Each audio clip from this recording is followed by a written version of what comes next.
Geert Bulens, qui habite Tombeek, sur la grande commune de Overijs, et qui habite un jardin.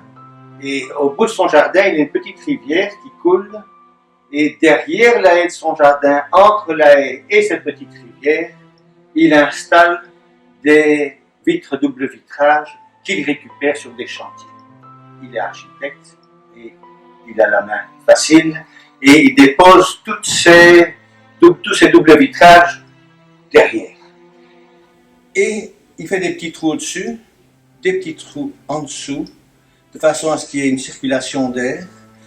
Et il y dépose des éléments de la nature, de la terre, toutes sortes de végétaux, du yogourt, peut-être parfois un petit peu de peinture, s'il a un peu de peinture sous la main, de la nourriture, un peu de toutes sortes. Et puis ça se travaille tout seul en fait. Vous verrez de très grandes pièces qui font quasi 2 mètres de haut. Et c'est comme un paysage d'une pierre de rêve chinoise en somme. Et là, pendant quelques années, que se façonne ce paysage, il y a des petits animaux, le paysage change, il change de couleur, et puis à un moment donné, peut-être qu'il deviendra aussi une pierre de rêve. Mais ça se passe donc bien en dehors de lui. Ici, derrière moi, il y a un drapé. Et au fond, c'est quelqu'un qui s'appelle Roger Remacle, et il vous l'expliquera par ailleurs sûrement, mais il utilise une calandreuse, il met des couleurs sur des tissus, sur des tissus, je dirais plutôt des tissus de nylon, et donc ça coule, ça ne sèche pas, ça coule comme ça veut bien couler, de façon tout à fait aléatoire, et puis après il faut bien laisser sécher. Et puis normalement il les pend, comme on les pend, sur le mur. Mais voilà qu'il a un chien qu'il appelle Pollock. Et Pollock il fait aussi, son chien, de l'art.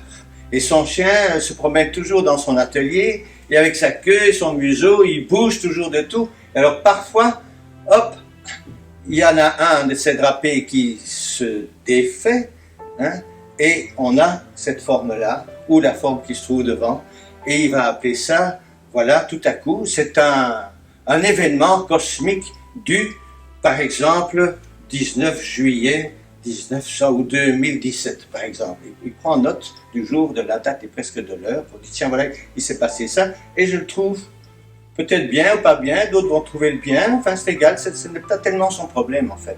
Il y a un résultat qui est fait là de façon fortuite et puis voilà, il l'accepte.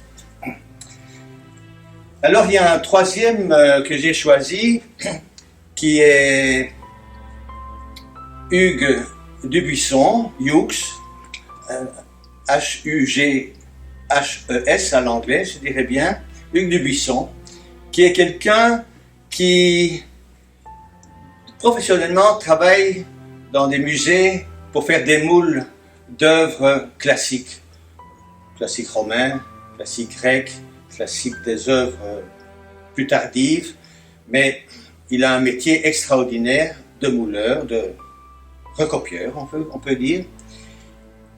Et il se dit, quand il se promène dans la nature ou dans des carrières qu'il aime bien, il voit parfois des pierres qu'il aime bien. Et ces pierres sont très souvent très foncées. Ça peut être du granit, ça peut être voilà, des pierres noires aussi, hein, du noir de Mazie. Et il peut trouver ça très bien.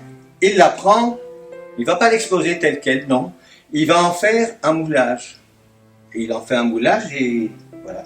Et il fait parfois 3, 4, 5, 6 fois exactement la même pièce et c'est ça qu'il montre.